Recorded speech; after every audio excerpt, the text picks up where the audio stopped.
table gamers from around the world, welcome to our first Middle-earth strategy battle gaming battle report, and my first one that I think I've filmed for maybe 5 or 6 years, and here it is for you guys here on Top Table Gaming. For those of you who don't know me, my name's James. I'm going to be recording a report today, and I'm going to be battling against Rick from the Marauders. Hello. And today we are just going to be blowing off the cobwebs and hopefully producing something that's a little bit of fun. We're having a good little experiment with the camera and the equipment and seeing if we can actually do this and make it into something that's going to be enjoyable. We're looking forward to rolling some dice. We're going to be going for some Rohan versus Uruk-hai Scouts. And here we go. So it would be rude not to start the journey here with Middle-earth strategy battle game with getting out some Rohan. And we are doing a small game today, again, just to blow off those cobwebs. And I've decided to bring something that's going to be reasonably quick and relatively straightforward for me to use. We are going for some Rohan heroes, but maybe not the ones that you would expect. We're not going for the fully optimized list here. So we have got Theoden, we've got Eomer, we've got Erkenbrand, and we've got Eowyn. And I'll go through their war gear in a second. Theoden is going to be riding to battle with his armoured horse, armour and shield. Eowyn, on the other hand, she's just got a horse with her, so she's pretty delicate.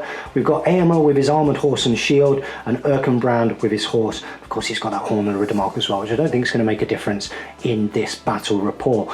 This should allow for some fun and interesting rules today, because of course Eowyn and Eomer, they've got some cool rules for if one of the others dies, or if Theoden dies too, so maybe we'll get to see some of that in play today. Okay, Rick, talk me through your Uruk-hai Scout army. Right, so we've got Mahur with his 11 Uruk-hai Marauders, so upgraded from the Scouts for the extra movement. Marauders comes as he is. And the Uruk-hai, we've got 10 with shields and we've got 1 with a banner. And yeah, that's ignore the bows. Unfortunately, I don't have them without bows as models. And then we've got Sharku, who's going to be on his warg with a shield, and he's accompanied by 7 warg riders, each with a shield and throwing spears. So it was great seeing so many of you engaging in that first video where we were talking about making content going forwards, and lots of you requesting Get Buff Bat Reps, which of course Lords of Battle. But I think it's only fair today, particularly with me bringing your hero army, that we actually just go for the pools scenario. So rolling, for those of you who don't remember the GBHL podcast, trusty Element Games dice, you can support this channel by checking out the links in the video description below. Let's see what scenario pool we're going to be playing from. We're going for pool 2. Pool 2, which is Hold Objective. Hold objectives, okay. And next one, 4. That is Capture and Control. Capture and Control, let's see what we're doing. So here is Capture and Control and our battlefield that we're going to be fighting on today with the 4 objective marks set out. Let's roll to see who gets first turn priority. So we have finished deployment, and Sharko has set up with his warband of warg riders facing up against the bridge and that objective there.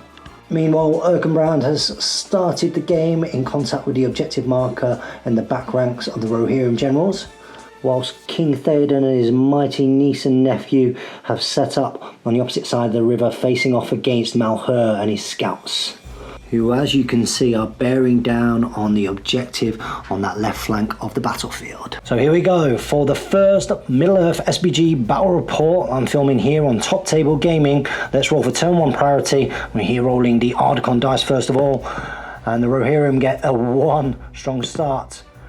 And I believe that's a 6 for Rick and his scouts. Yeah. So the Isengard scouts move first, and Sharku and a couple of riders are going to be moving up towards the objective here on the right flank where the bridge is. And Rick's going to move a couple of these warg riders down towards his central objective here at the back of the Isengard ranks. Meanwhile, in Malheur's warband, a couple of the scouts are going to move in behind the building, and a couple are going to be rushing forward towards that objective, ready to meet the charge of the Rohirrim generals. Here's how it's looking as we're coming towards the end of the Uruk movement phase. So we're over to the movement phase of the mighty Rohirrim, and Erkenbrand is just going to be staying put here on this objective to turn it over to Rohan control. And in a bold move from Eomer, Marshal of the Riddermark, he's going to be charging straight up into the 2 Uruk-hai Scouts right here. No messing about for Rohan. And following the example of her mighty brother, Eowyn, Shield Maiden of Rohan, is going to be charging forward into the Uruk Scout by the side of the tree here. Eowyn nicely painted there by Shadow from Shadow and Flame. And last but certainly not least, Theoden, King of Rohan, shouts "For Theolingus!" and is going to charge around the back against the Uruk-hai Scout there. And that will end turn 1 movement for Rohan. So with that, we are into the shooting phase, and unfortunately the throwing spears of the Warg Riders are just a little bit far too far out of range, and therefore that means that we're going to be going straight into the combat phase. And of course, the Rohirrim generals are going to be calling heroic combats all round. Hopefully leading by example, Theoden is going to do his heroic combat first. So Theoden is going to be represented by those old GBHL dice. Remember these red bad boys? Okay, let's let you roll first. You're going to be shielding, right, Rick? Okay, let's see if you do get the 6. So can Theoden get something decent here? He also gets the GBHL 6 and wins the combat. So of course Theoden strength 5 on the charge because of the Rohan army bonus here. So he is going to need 4s against that defense 5, and that scout is dead. And Theoden is going to charge here against the scout and the scout banner in that position. Next up, it'll be the shield maiden of Rohan. Eowyn is going to be 2 attacks plus 1 on the charge, but you are going to... Oh, you need a different coloured dice for your banner, because it'll be -1. I thought you were doing the Eowyn. Oh, we are. Absolutely. That's the rust showing in here. It's definitely not the Theoden combat. Well, so he's shielding. He gets another 6. So what can Eowyn do against that? She gets a 5, and she's going to use her last point of might to turn that to a 6 to win the combat. So she will now be out of might. She will be out of might, but worth it, I think, especially in this quick fire battle report. So she's gone from strength 3 to strength 4 because of the army bonus, but that Uruk-hai is defense 5, so she will need 5s here. Oh, and we get the solitary one there. And another scout goes down. And Eowyn continues her charge into the next scout in line. Next up, it's the Marshals of Riddermark against the 2 scouts here. Are they going to be shielding? They are indeed. They are shielding. What do they get? And we got another 6. The bar has been set. So Eomer is 3 attacks, so I'll need to roll a couple more dice here. But let's do the first 6. And he gets 5 high, so I'll just roll these 2 lowest ones next. And we get 5, so he's going to use another point of might to turn that to a 6 to make sure he wins the combat. So here we go, the scouts will be knocked down, so we'll do these 2 at a time, starting off with the one that's closest to the shallow river. He's strength 5, so needing 4s. That one goes down, and we'll roll all the rest together, checking a couple of Ardacon dice for this, for efficiency. 4s, and another 2 scouts bite the dust. And Eomer's going for it. He's going to go for it. Here we go, 4th Aerlingus. He's going to charge round, and he is going to be coming into this scout, entering his control zone, but giving a good go with Malher. Now Rick is your priority, so you get to choose the next combat. Next up it is going to be Eowyn versus the scout, and the scout is gonna shield. Here we go. Sets the bar at a 5. Can Eowyn match or beat that? And she does with an Ardacon 6. So she is mounted and she has charge. She goes from strength 3 to strength 4. She needs 5s to kill him, and we get a couple of 6s there to do the job. And next up we've got Malher versus Eomer. Let's see what damage can be done here. It is just going to be an all-out fight. So we've got matching fight value 5 here. Eomer's going to set the bar. What can he get? He does get the 6. Can Malher equal it? Also, we need to get a different coloured dice for the scout. The scout will be the black dice. Here we go. And you get a 5 here with Malher. Is Malher going to use a point of might to... Well, first we'll use banner. The banner Absolutely. on the scout, see if I can get that 6. Good luck. No, and in which case, Maho is going to use a point of might to make that a 6 for the roll-off. So here we go. We are going to be going for the roll-off now. Now is your priority. You are evil, so you get to roll on a 1 to 3. The combat goes to you. On a 4 to 6, it's going to go to Rohan. Let's see what we get. I'm excited about this. Here we go, here we go, here we go. It's going to be a 6. Jimmager! It's a 5. That's good enough for Eomer. And Malher and the scout are knocked down. So let's try and get rid of... Malher's the general? Yep. Malher's the general. Let's try and get rid of the might off the board here. So here we go. So needing 4s because strength 5 on the charge. Start off the first pair of attacks.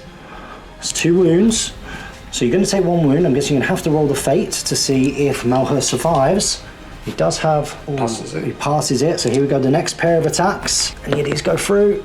And they do. So unfortunately Malher bites the dust. And 4s for the remaining scout. And he's definitely dead. So some really successful charges there from the Rohirrim generals, doing what they do with those heroic combats, spinning off and trying to pick out the fights that they want to fight and do what they want to do. So next up, hoping to follow the example of his kin, we've got Theoden versus the banner and the scout.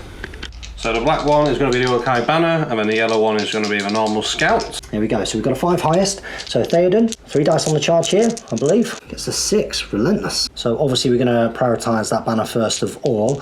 Let's see if we can get him with that strength 5 on the charge. The banner goes down, and then the rest on the final scout, and he's going to go down too. And there we go. Those Rohirrim generals have definitely decimated this left flank here of the Uruk-hai Scouts. And next up we're going to be going into priority, turn 2, definitely in favour of Rohan at the moment. So here we go, we're going into turn 2 priority. We're just discussing then, it's a shame Malheur didn't have heroic strike to deter the charging AMO, who definitely would not have taken that risk if Rick had been able to do that. So let's roll for turn 2 priority. We're going to do it on the board here in the river. Let's have a little look. We've got a 4 and we've got a 3.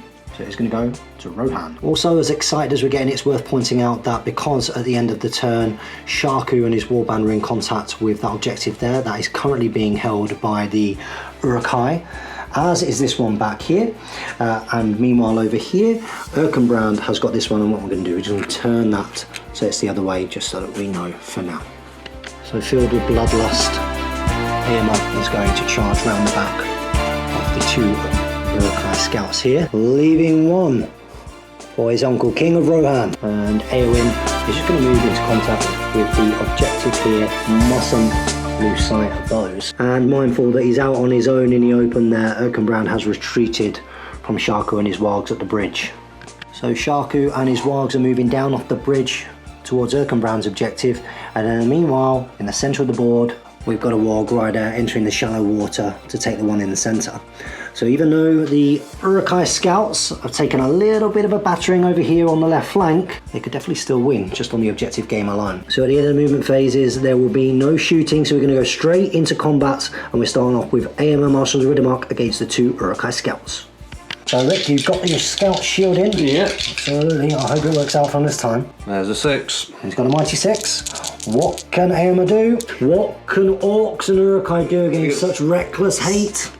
Reckless 6s. Those of you who used to watch the old GBHL YouTube channel, or even Hotgates Gaming, you'll remember they could be quite hot during the filming. It's probably one of the reasons why I want to film again. Top table gaming, makes me feel quite good. Okay, here we go. So we need 4s on the first scout, and that's 1 gone. And then let's see if the other one goes down, and he does. So only 1 scout left over on this flank. So can the Rohirrim completely decimate the flank of the Isengard Scouts in turn 2? We shall see now as Theoden charges in on the Uruk-hai Scout. Who will be shielding? Yep. He's shielding. So everybody set the bar. We got a 4 this time. Can Theoden match it? Oh, and he does match it with a 4. Thank goodness for that. Okay, so we're going to do the double strikes, needing 5. No, next double strikes needing... Oh, sorry, it's needing 4s, isn't it? So, yeah, it's gone. And with that, kapoof! Ahur's warband has bitten the dust. Top table gamers, I hope you're enjoying this so far. It's a good bit of fun. We're having fun, aren't we, Rick? We are. Here is the top-down view, the highly technical top-down view. I'm sure you guys have seen some of the wonderful things that Top Table Gaming can do with battle reports. We're currently not in that situation, so we are going old school, which I think is about right, considering I am very old school. I feel like I'm old as well. You're old. Old, not old. We're going to roll for priority turn 3. Here we go. On the shallow water, a 2. And it's a 2, and I did it last turn, so it is going to go to Isengard. So Shaku is bringing his Warg Riders down from the hill, threatening the objective that Erkenbrand was holding before. And then finally, just a slight shift across from the Warg Riders in the centre of the battlefield, just to close up ranks with Shaku and his band. Erkenbrand's not having it. He's not having it. He is deciding to charge back towards the objective, charging this solitary Warg Rider through the objective, and they're going to have it off. So I think last time we played it was a Rimmendell off, and you're currently a little bit sad about the lack of fight value. Come back with Rimmendell, always forgiven. Gil-galad, you're my hero. So we have pre-measured this for speed. Theoden is going to be moving up into this area in the centre of the board, goading his enemies, and his nephew is going to come up and follow right behind there. They're out of range, but they're just going to watch on and cheerlead Erkenbrand back at this flank. So we are in the shooting phase. You've got some opportunities here. I mean, it'd be rude not to. I've not played Evil for a very long time, so shooting into my own combat is a bit of a novelty, so I'll get some shooting done. So we've got these 2 here. They've got a clear shot through at that combat. So we're looking for some 5s. Oh, look at that. Okay, let's have a look now. Do they hit you or me? Let's have a little look. They both hit me! Okay, do they hit the horse or the rider? Urkenbrand or his mighty steed. We've got one on each, so should we start off with the one on the horse? One on the horse, so it's strength 3 against defense 4, so we need 5s. Oh, the horse will go down. Okay, and then next up on the rider, we'll definitely need 6s. And he doesn't get that. So we're going to do a throne rider for Urkenbrand. It's 3, he's absolutely fine. Come on, let's use that point of fate from Horse Lord. Let's give it a go, okay? Because they are all war riders over there. I'm not sure I want Urkenbrand foot slogging. So, using his point of fate, single point of fate, to see if he can dodge the wound for his horse. Needing a 4+. Oh, it's a mighty 6. So, Urkenbrand is down a fate point, but his horse is alive. Yeah, thanks for reminding me about that. I do appreciate it. It's in the spirit of how we're playing this today. Yeah, I mean, I did think of Rohan Lord without Horse Lord would be a bit weird. So here we go. What can Urkenbrand do? He's still on his horse, but he's only going to get 1 attack, so they're both cavalry. 2 attacks, sorry. And the Warg Rider sets the bar with a 3. What can Urkenbrand get? A jabber! He gets a 5, and he is going to take that. So, first strike at strength 4 on the Orc, who will be defense 4. Yeah, I think defense 5. Did I give him a shields? I did give him shields, so defense 5. So they're defense 5. So let's start off with the. Oh, yeah. Let's start off with him needing 5s. Nope, needing 5s. Hey, okay. So the Orc dies. Does the Warg stick around? Courage 3. I think they're courage 3. We are rusty. Hope you're enjoying this so far, though, Top Table Gamers. As we get away those cobwebs. Have a little bit of fun here on the table in the Top Table Gaming. Wargs are courage 2. Courage 2. So, will the Warg stick around? Let's have a little look. He does. He loves it. And there we have it at the end of turn 3. So, Urkenbrand charged in to make sure that objective could not fall. Did manage to kill an Orc, but only after using a point of fate to save his horse. In the meantime, everyone has an objective over there. But currently, Isengard have got 3 objectives to 2. However, I have killed Malher, which will give me a victory point, and you are on the way to being broken. So let's roll for priority. Turn 4. Who's it go to? We both get a 1, but that is going to go to Rohan. I'm sure you're all screaming at your screens. I'll keep on saying it. It'll be the most. I think maybe there could be competition so many times we say the word rusty and cobwebs and all of that. But of course, Urkenbrand would have been strength 5 on the charge. That first roll would have killed the Orc, and the second roll would have killed the Warg. However, we're not going to do backsies here. It's more fun that way. We're just going to carry on playing as we were. Man's going for it. He loves it. He's going to charge in on these 2, passionately defending his objective marker. And next up, we're going to have Eomer. He's going to rush to the aid of Urkenbrand. Unfortunately, he's not in range to directly help him, but he's just going to send himself up there for the next turn. Theoden, in the meantime, is going to charge in on the Warg Rider, who is over on this objective, making himself a little bit vulnerable over on that northern edge of the battlefield. And Eowyn, following the example of her brother, is going to rush to the aid of Theoden, King of Rohan, but she cannot make it into combat. So she's just going to finish in that position now. So here we go. We've got a Warg Rider. He's going to move into Eowyn, and he's going to take a shot as he charges in. What does he get? He does hit on a 5. So does he hit the horse or the rider? He hits the rider. Now Eowyn is only defense 3, I believe. I haven't given her a shield or armor. So you will need 4s. Because I think that the throwing spear is strength 3. Oh, and he gets the 4. So Eowyn is just going to take the wound. And Rick, in the spirit of the game, is going to do exactly the same in the next Warg Rider. Here we go, in the 5s. Oh, it hits. Does it hit the horse or the rider? This shooting is better than elven shooting. Hits Eowyn, needing another 4 to wound her. But I'm not need to have randomised to hit my guy. Oh, you do. Yeah, but so that would have been so you hit me. Yep, you're absolutely right. So that would have been a randomising because you are charging a combat, obviously. So here we go. You still hit Eowyn, and another one of those mighty 4s. Yeah. Will give you. Oh, failed me at the end. Unlucky. So as you can see here, we've got some Wargs charging in on Eomer. Another throwing spear incoming. Oh, unlucky. With another throwing spear. And unfortunately, that one doesn't hit. Does not have a throwing weapon. Sharku's charging in, surrounding Eomer. So obviously no shooting. We're going to start off with the Urkenbrand combat versus the Warg and the Orc Rider. So because I have been counter-charged, don't get a +1 dice here. So let's see, and set you the bar with a 4 highest. So 4 highest. Can you beat that? You do beat it with a 6. Now Uruk-hai does have all of his might, and he will use 2 might to equal your 6 to win the fight. So first strike on the Warg, I did charge, so I'm strength 5, but I'll need 4s here on the Warg anyway. Nope. And I'll go for the rider this time, needing 4s. He's infantry, so you don't get that. Just because you counter charge with cavalry. So I'm not going to get the bonuses, unfortunately, apart from the Rohirrim one. So here we go. I'm going to try the Orc Rider and see if we can get the other Warg to run away. So needing 4s here. Hey, okay, so the Rider will die. Will the Warg stick around? Let's have a little bit of a look here. Say, oh, no. Warg runs away. So good decision from Uruk-hai. Next up, we're going to do Theoden versus the Orc Rider here. Set the bar for me. Rick gets a 2, and Theoden gets a 3, which will take it. So the first strike at strength 5 on the Orc Rider. Next one on the Orc Rider, needing 4s. No. So nothing done that. Next up, we're going to go for Eowyn versus the 2. Here we go. So these are the Wargs. They get 2 highest. What can Eowyn get? Eowyn beats that with a 5. So she is strength 3. Goes up to, she doesn't go up to 4 because she didn't charge this turn. So she is strength 3.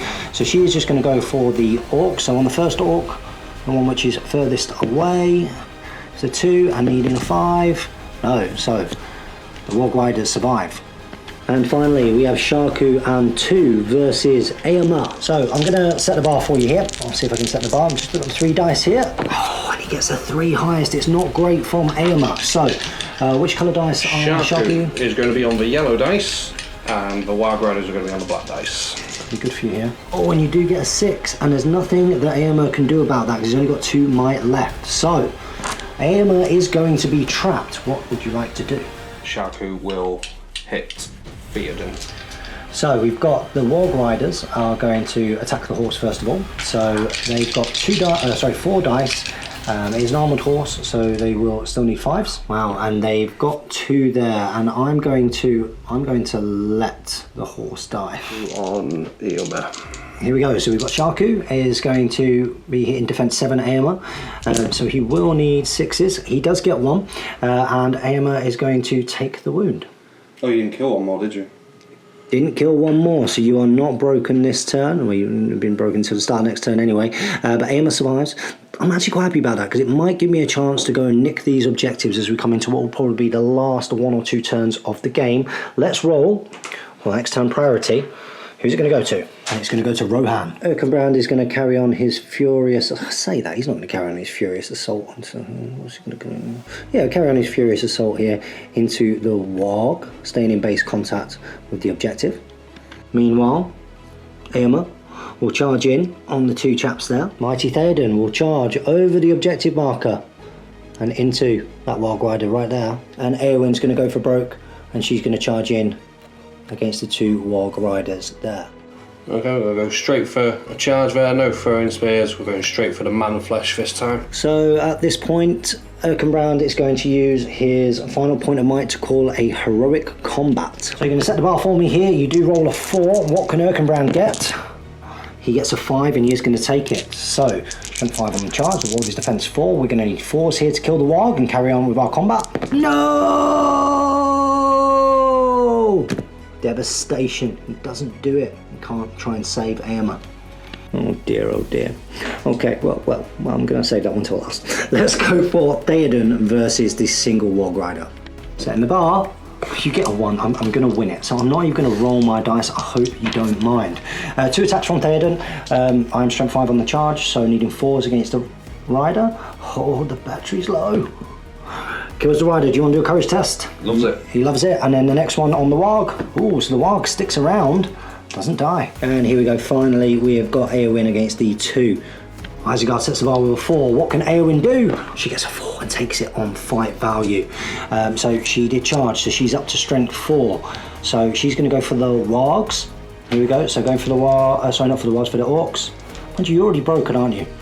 Yes. You're already broken on the next turn. So we're going to go for the Wargs first of all. So needing 4s, starting with the first one. Yeah, kills the far Warg. So you do a Throne Rider for that one. But first up, do we kill the Warg on the next one? No. So we've got 1 Warg down. Let's do a Throne Rider for him, and he's fine. And finally, we have Aomer. What can he do? So inside the bar, Aomer is going to shield for the time being. Oh, he gets a 5 highest. He does have 5 highest. So you have got, do you want to start off with just your wargs first of all? Just see if they, then you don't have to use any might. See if they can beat the 5, see if you can get 6. So you roll 2 dice. And you do, which is going to force Aomer to use a point of might to win the fight. And there you have it, gamers. Table at the end of play. The Uruk-hai are broken and we would be going into the next turn. But alas, we are out of time. Maybe put in the comments below who you think would have carried out the victory. We think they would have gone to Rohan, who currently control 3 of the objectives out of the 5. We've also broken the enemy and killed Malheur, the leader. Great game there today, Rick. Did you enjoy it? Yeah, good fun. We're going to do a quick little post-battle bat-rep breakdown. Top table gamers from around the world, I hope you enjoyed that entertaining, fast, furious, fun little battle report. Just getting ourselves back up to speed here in the TTG studio. Rick, how did you find that game today? It's quite enjoyable. Using Uruk-hai rather than elves was a culture shock. Let's go with that. Yeah, well, I have to say they're using the Rohan after so many years. I mean, I say the new edition, we've got a new edition coming out soon, haven't we? Since everything changed, I haven't really used Rohan at all, but it was fun to get some of the heroes back down there, and I was hoping to see some of the special rules come into play, you know, hoping that you might chop down an Eowyn and Theoden and, well, not Theoden, Aomer going a bit crazy across the battlefield, or you killing Theoden and Eowyn having to defend his body over an objective marker, but alas, it wasn't to be. It was a pretty brutal first assault on your flank, wasn't it? The Sixers were absolutely relentless from both sides, to be fair, but higher fight value wins out. High fight value certainly does win out, and in that situation where you've got the all-hero, heroic combating off, getting the targets they want to get, being lucky enough, I suppose, to take out Malheur so early, it was always going to be an uphill battle. Although I have to say, when you came across with the wargs, the Rohirrim started to lose some of their charging bonuses, and they weren't having the run of it necessarily that they were before. So it looked like maybe there could have been a little bit in the balance, but we were pretty confident that Rohan were just about taking it down a good time to wrap up the game. So thank you very much for playing with us today, Rick. I'm sure we're going to have many more opponents here on Top Table Gaming. Let us know how you found that fun little getting back into the swing of things battle report today. We are hoping to do more going forwards. Let us know what you want to see in the comments below. I look forward to seeing you all very, very soon.